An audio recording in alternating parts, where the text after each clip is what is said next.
गौतम बुद्ध नगर में किसानों के मुद्दे खासकर चर्चा में रहे हैं, जैसे कि पैकेज और 64% का मुद्दा समेत कितने ही मुद्दे हैं जो यहाँ बिल्कुल चर्चा में हैं। और किसानों को न्याय दिलाने के लिए, उनका हक दिलाने के लिए किसान यूनियन यहाँ आवाज़ बुलंद करती रही है।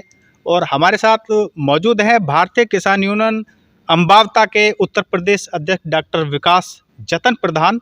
आइए इनसे खास बातचीत करते हैं कि क्या प्रमुख मुद्दे हैं और किस तरह से किसानों को न्याय मिलना चाहिए और क्या यहाँ विकास हो रहा है। इन तमाम मुद्दों को लेकर डॉक्टर विकास जतन प्रधान से बातचीत करते हैं। विकास जी, आपका विजन न्यूज़ में बहुत बहुत स्वागत है। बहुत बहुत धन्यवाद आपका।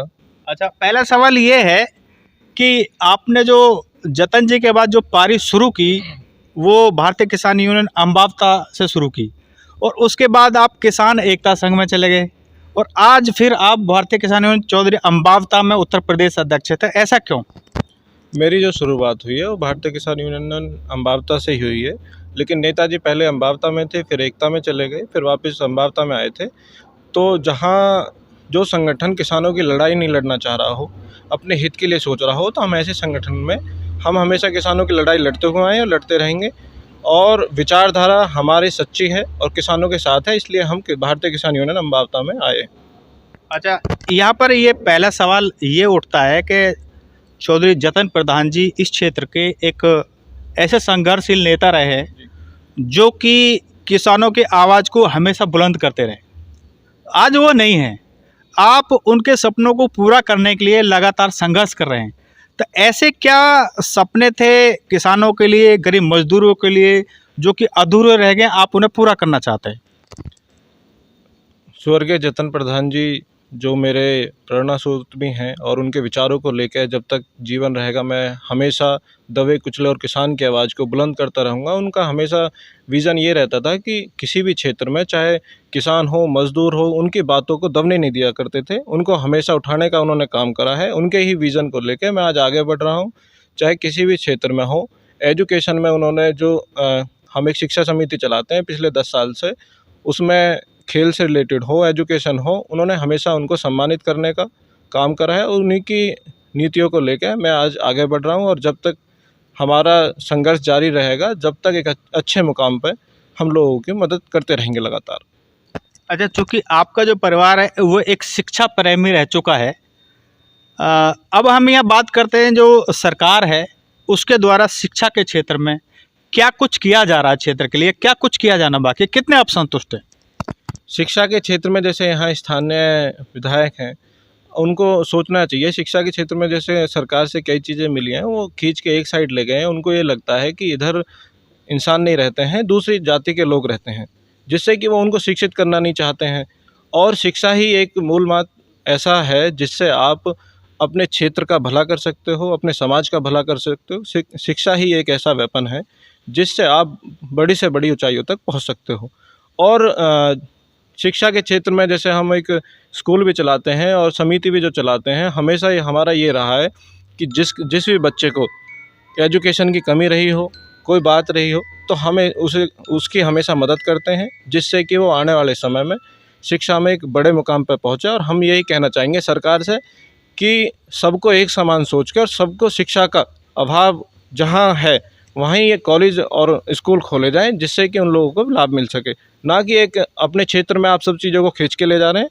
ये किसी शिक्षा के क्षेत्र के लिए अच्छा नहीं है।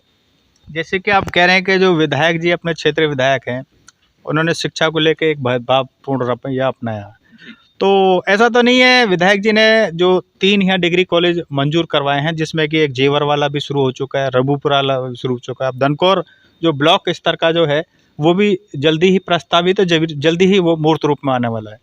हमें सुनने में आया है कि विधायक जी ने जो दनकौर में प्रस्तावित जो कॉलेज हुआ था, उसको भी दूसरी साइड ले जाने का जो काम कर रहे हैं। वो हमारा सरकार से ये कहना है कि जो चीज़ हम ये नहीं कह रहे हैं कि आप वहाँ की खोल रहे हो, वहाँ भी खुलना चाहिए, जब वहाँ ज़रूरत है शिक्षा की वहाँ भी खुलना चाहिए। लेकिन दनकौर क्षेत्र में भी ज़मीनें खाली हैं, ऐसा नहीं है। जैसे हमें सुनने में मुझे आया है कि विधायक जी ने कहा है कि इधर कोई ज़मीन नहीं है, कुछ भी नहीं है, ऐसा नहीं है।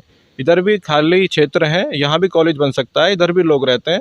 और हम तो यही कहना चाहेंगे सरकार से कि जहाँ ज़रूरत है, जहाँ के लिए आप प्रस्ताव लाते हो, चीज़ों को वहीं बनाया जाए, ना कि एक स्थानीय विधायक की वजह से उन चीज़ों को शिफ्ट कर दिया जाए।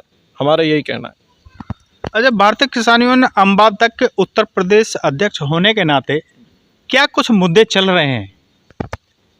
भारतीय किसान अम्बावता के जैसे मुझे प्रदेश अध्यक्ष बना गया है, तो पहले हमें संगठन का विस्तार के लिए लगातार इसमें पूरी टीम लगी हुई है। संघर्ष का विस्तार हम कर रहे हैं संगठन का। जहां संगठन कमज़ोर है उसमें बदलाव करने हम जल्द जा रहे हैं और संगठन को एक राष्ट्रीय स्तर पर और जिले स्तर पर, कमेटी स्तर पर हम इसको लगातार मजबूत करने की कोशिश कर रहे हैं।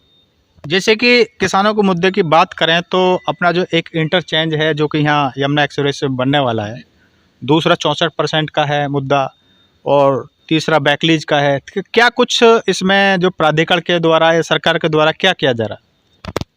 लगातार प्राधिकरण से और सरकार से वार्तालाप चलता रहता है संगठन का, और हमारी हर संभव कोशिश ये रहती है कि जैसे 64.7 की है, 2014 से लगातार भारतीय किसान यूनियनों ने लड़ाई लड़ी है और जल्द ही सरकार और अथॉरिटी का कहना है कि जल्दी सब लोगों तक डिस्ट्रीब्यूट कर दिया जाएगा। बाकी आपने इंटरचेंज की बात जो कही है, हम भी चाहते हैं कि इंटरचेंज यहाँ बढ़े, क्योंकि इंटरचेंज को यहाँ बढ़ने से आने वाले समय में जहाँ रास्ते होते हैं वहाँ डेवलपमेंट अपने आप हो जाता है।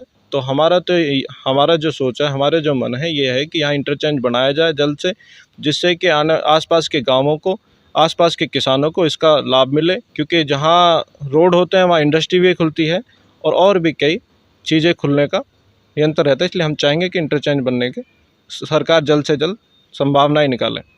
अच्छा, क्षेत्र के विकास की बात करें तो यहाँ पर अपना फार्मूला 1 है और जो जेवर इंटरनेशनल एयरपोर्ट है वो भी बनने जा रहा है और नाइट सफारी भी है।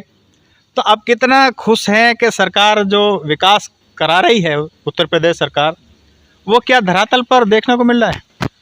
धरातल पर कुछ नहीं है, ये सिर्फ हवाई बातें हैं। अभी सुनने में आया है कि नाइट सफारी को इन्होंने शिफ्ट करने की बात कही है, और नाइट सफारी को शिफ्ट करने के बाद सुनने में जो आ रहा है, ये आ रहा है कि बिल्डरों को ये देने की बात चल रही है। और ऐसा जो कुछ भी हुआ तो किसानों से हमारी लगातार बात चल रही है और भारतीय किसान यूनियन अम्बावता इसका भरपूर विरोध करेगी।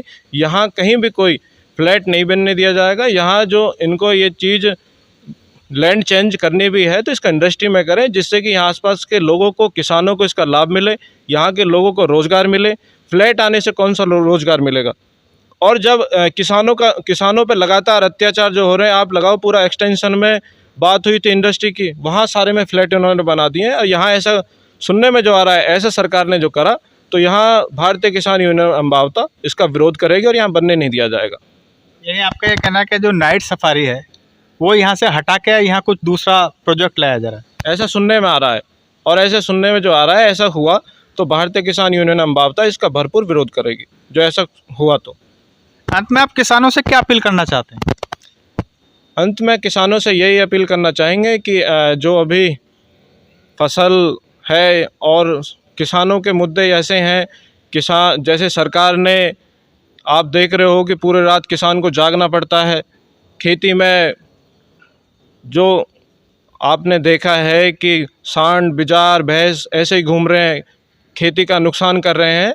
तो अब जाड़े का समय है, अपना चीज़ों को वहाँ अलाव वगैरह लगा के और जब चीज़ों की देखभाल करें। बाकी सरकार तो निकम्मी है ही, इसके बारे में हम जितना कहें उतना कम है। हमारे भाइयों को, किसानों को पूरी रात जागना पड़ता है अपनी ज़मीन को बचाने के लिए, खेती को बचाने के लिए। तो किसान विरोधी सरकार तो है ही, सरकार के बारे में क्या कह सकते हैं। बाकी मेरा किसान भाइयों से यही कहना है, सुख रहें और अपनी खेती का ध्यान रखें, अपना ध्यान रखें, मेरा यही सभी से कहना है।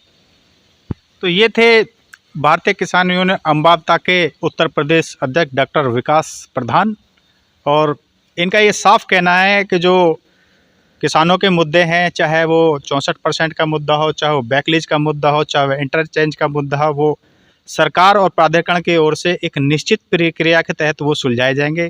बाकी एक मामला यहाँ पर जो नाइट सफारी का है, इनका ये साफ कहना है कि नाइट सफारी को यहाँ से शिफ्ट किया जा रहा है और नाइट सफारी के स्थान पर कहीं कोई दूसरा प्रोजेक्ट लाया जा रहा है। तो इनका ये साफ कहना है कि नाइट सफारी को किसी भी हाल में यहाँ से स्थानांतरित नहीं होने देंगे और इसका भरपूर विरोध किया जाएगा।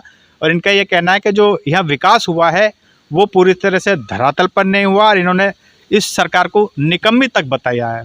फिलहाल इतना ही। आप देखते रहिए विजय लाइव न्यूज़। बने रहिए विजयलाल न्यूज के साथ। धन्यवाद। इस वीडियो को लाइक करें, हमारे चैनल को सब्सक्राइब करें और बेल आइकन जरूर प्रेस करें